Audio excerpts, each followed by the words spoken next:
حضرت یحییٰ بن سعید فرماتے ہیں کہ حضرت عمر بن عبدالعزیز کا زمانہ تھا اور انہوں نے مجھے افریقہ کی جانب زکوٰۃ وصول کرنے کے لیے بھیجا. میں وہاں سے زکوٰۃ وصول کی اور پھر میں زکوٰۃ لینے والے مستحقین کو ڈھونڈنے لگا تو کہتے مجھے کوئی مستحق نہ ملا. پھر میں غلام پکڑتا اور اس کے پیسے دے کے اس کو آزاد کرواتا چلا جاتا. حضرت عمر بن عبدالعزیز کا زمانہ ہے کہ گورنر ہے عراق کا. وہ حضرت عمر بن عبدالعزیز کو لکھتا ہے کہ اتنی رقم ہے، اس کا کیا کرنا ہے؟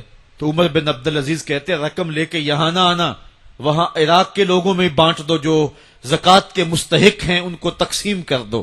تو گورنر لکھتا ہے جو مستحق ہے ان کو دے دی، اب کوئی مستحق نہیں رہا تو میں کیا کروں؟ تو حضرت عمر بن عبدالعزیز کہتے ہیں جو مقروض ہیں ان کا قرض اتار دو. تو کہتے ہیں کہ ہاں قرض بھی میں نے اتار دیا ہے، رقم پھر بھی بچ رہی ہے، کیا کروں؟ تو حضرت عمر بن عبدالعزیز نے پھر لکھا جو شخص شادی کرنا چاہتے ہیں ان کا حق مہر ادا کر دو. میں نے کہا کہ وہ بھی کر دیا ہے، رقم پھر بھی بچ گئی، اب کیا کروں؟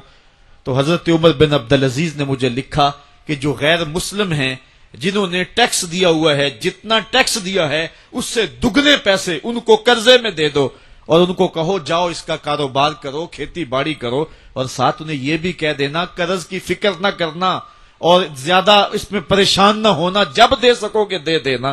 یہ دور بھی پھر اسلام نے دیکھا اور یہ گھڑیاں بھی دیکھی جب چیتھڑے پہنے ہوئے تھے، جب پیبند لگے لباس پہنے تھے، جب پیٹ میں ڈالنے کے لقمہ بھی نہیں تھا. اللہ کا دین اس وقت بھی غالب تھا، اور جب گلیوں کے اندر ریشم بکھرا ہوا ہوتا تھا کوئی اٹھانے والا نہیں تھا، دین اس وقت بھی غالب تھا.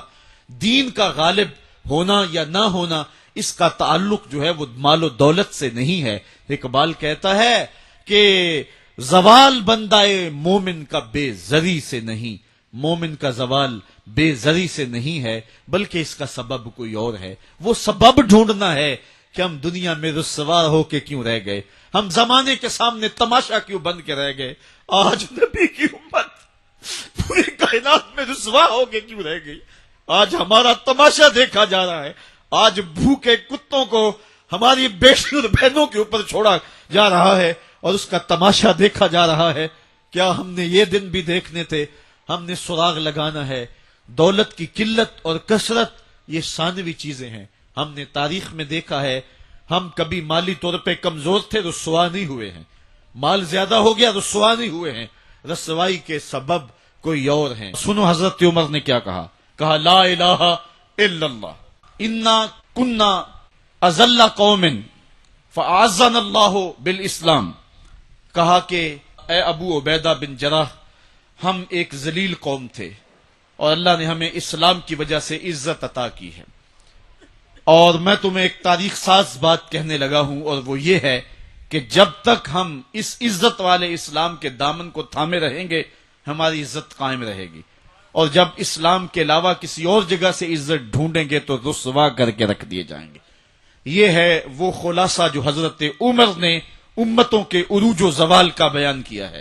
اس امت کو جو خیرات ملی ہے تخت و تاج کی، وہ پینٹاگون سے نہیں ملی، وہ واشنگٹن سے نہیں ملی، وہ وائٹ ہاؤس سے نہیں ملی، وہ محمد عربی کے جوڑوں کا صدقہ ملی ہے. اس لیے جب ہم نے اسلام سے انحراف کیا، پاکستان حاصل کیا گیا تھا. پاکستان کا مطلب کیا؟ لا الہ الا اللہ. ہم نے اس نعرے کو چھوڑ دیا ہوا ہے، ہم نے انحراف کر دیا ہے. آج ہماری نظریں مغرب کی طرف لگی ہیں کہ تخت و تاج اس سے نصیب ہوتے ہیں، اور دنیا کے اوپر ہم رسوا ہو کے رہ گئے.